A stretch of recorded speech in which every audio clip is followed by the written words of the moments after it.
Mark, how are you? Great now.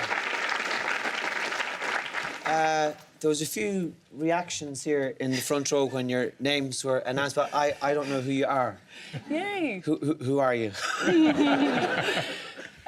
My name's Simone George. This is Mark Pollock. We're a couple, but we have also been working together for the last 8 years on a cure for paralysis after Mark fell out a window and broke his back 8 years ago.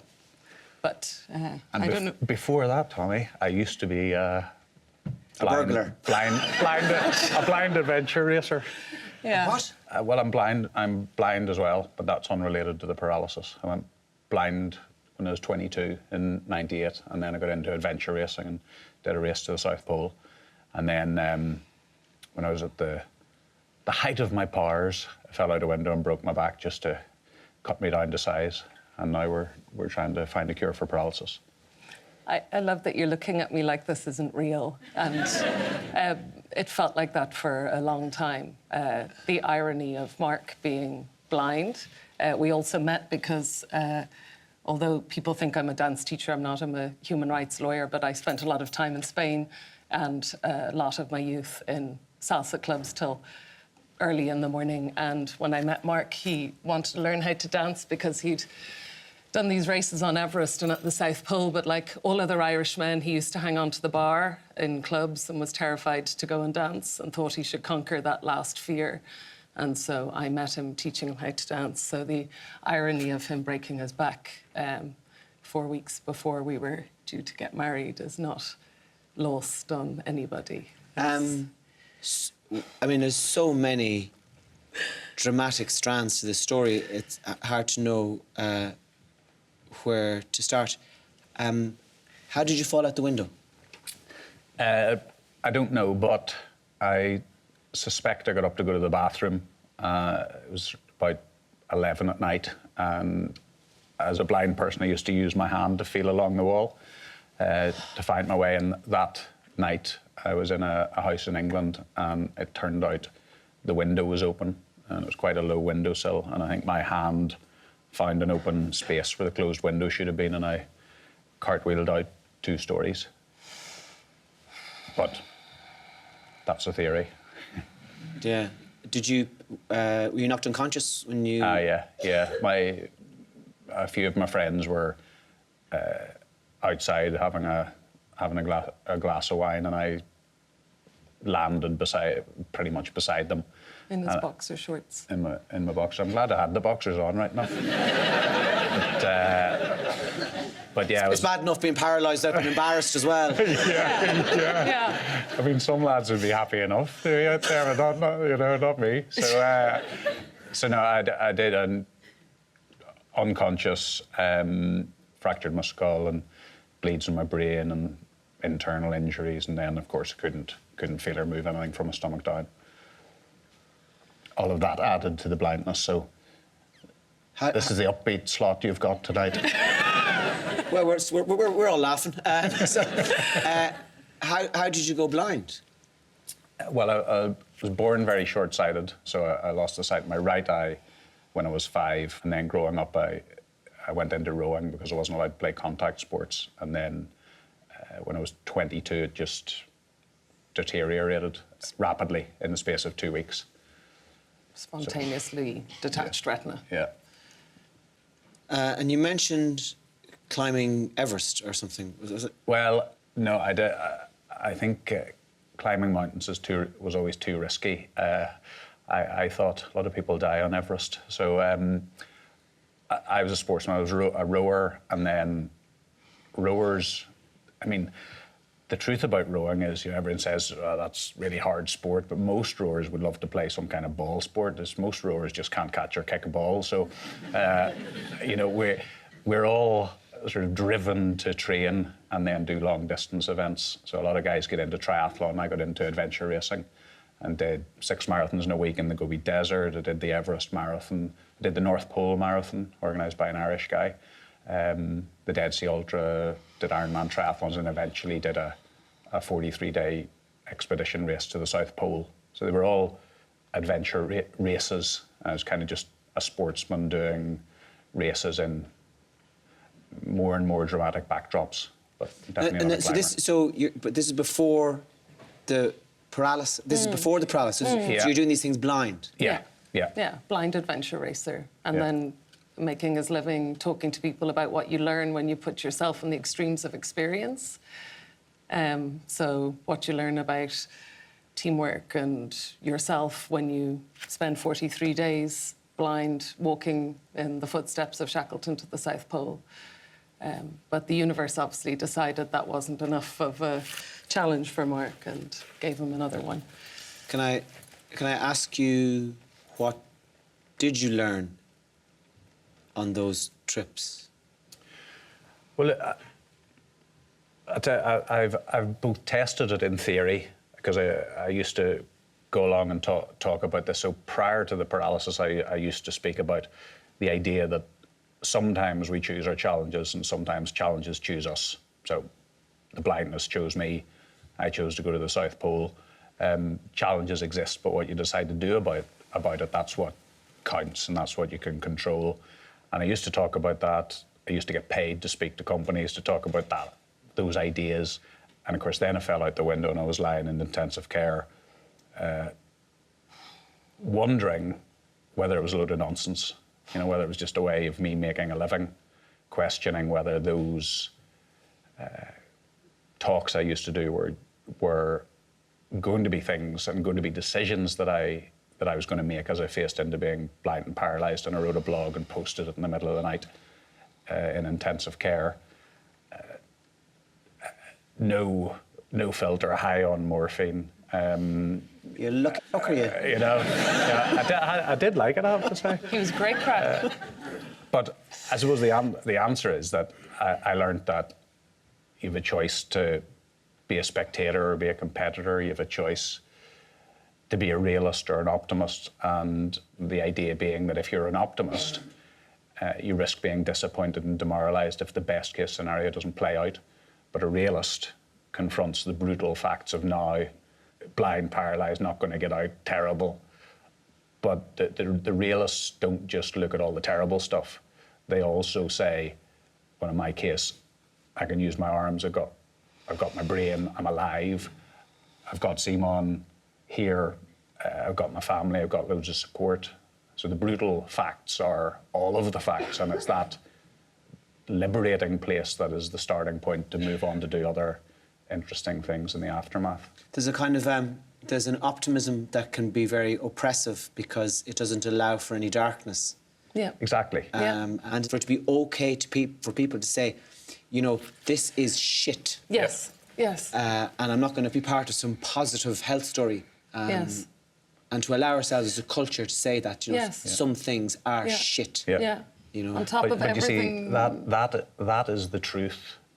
And this is shit as a starting point also allows you to get to a better place than shit, which is also the truth that it can be, that it can be better.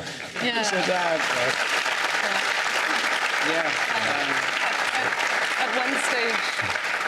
At one stage when Mark was in intensive care for, in the end, nearly 8 months, he kept getting kidney infections and problems with his heart and all these other things that go with paralysis. And when they had taken him off, I think you were off the morphine at this stage,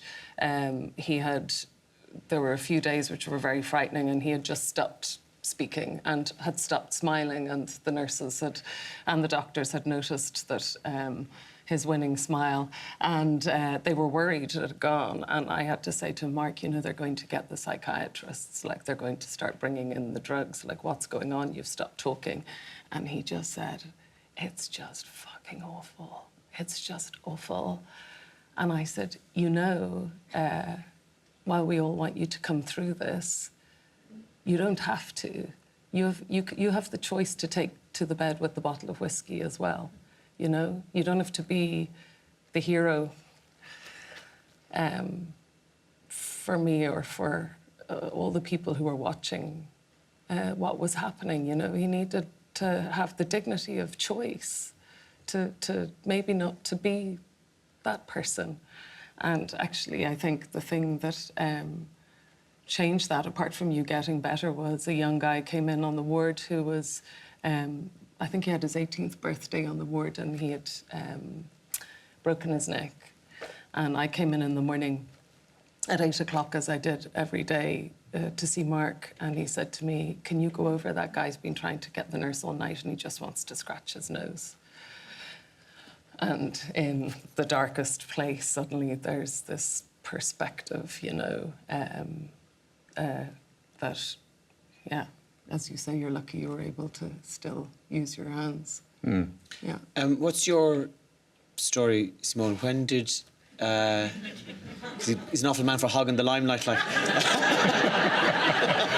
I would be. More about me. Okay. I didn't want any of it, and then this happened, and I had no choice. So, Sure, you're on with Tommy Tiernan now. I thought last time. really? Yeah. I have to be honest, I'm looking at her more than I'm looking at you. Fair enough. Fair enough. He's blind, he can't tell. Fair enough. It's very handy. So, was Mark blind when you met? Yes. Okay. Yes. And where are you from? I'm from Dublin, All right, okay. but I don't look Irish. That's okay? Yeah. Yeah, we're allowing that these days. It's great, yeah. I'm Irish. I'm from Killiney. My dad's from Killiney Beach, and my mum is from the Sahara Desert. My grandmother was born in the Sahara Desert in a place called Bilma, and my grandfather was Lebanese. So my mum grew up in Nigeria and then was sent to boarding school in Our Lady's Bower in Athlone. And that's... Of course. The Nigerians are mad for Athlone, like. I know. It's, yeah. So One day I will leave this shithole and go to Athlone. Yeah. Shut up, child. You are a dreamer. That's not going to happen to you. I swear to you, one day I will go to the Genoa Cafe. I swear to you, I will.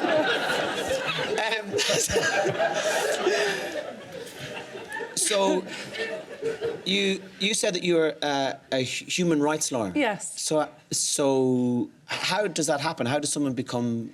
Well, I'm a trained commercial litigator, and that's still what I do largely for a living. But the last 6 or 7 years, I've been working on public policy around domestic violence and abuse in Ireland. So I work with a number of NGOs, and I practice as a solicitor, and I represent women and their children who are experiencing violence and abuse in the home.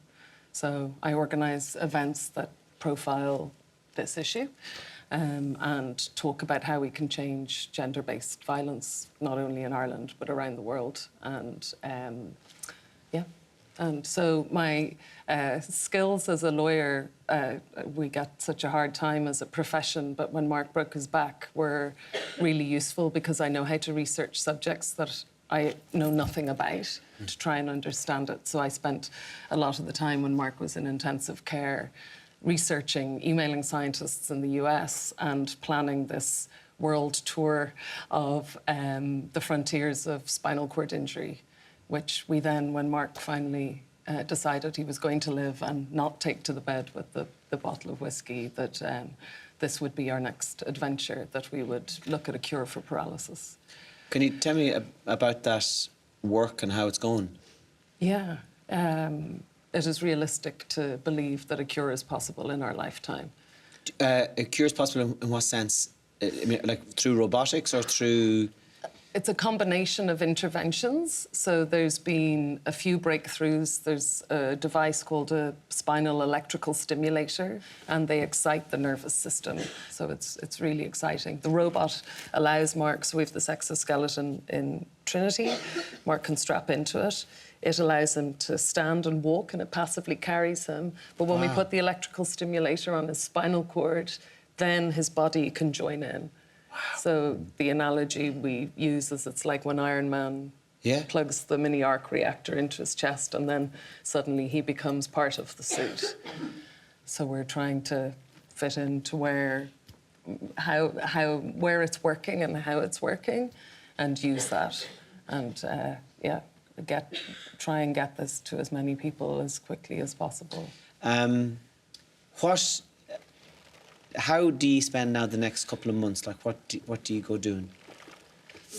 I don't mean your personal private lives, but I mean in terms of the work.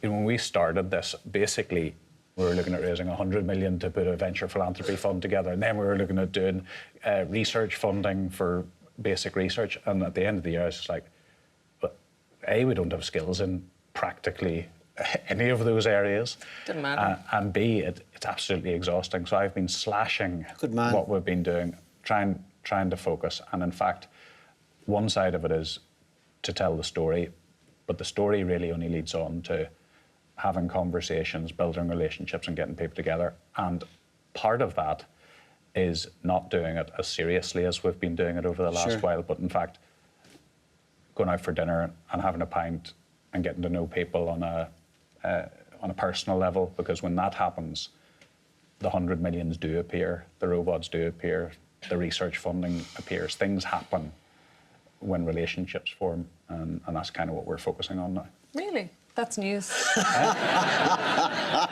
I'll get the memo later. How rude. It's been an absolute pleasure talking to you. Thank you so much for coming on the show. Ladies and gentlemen, Simone George and Mark Pollock.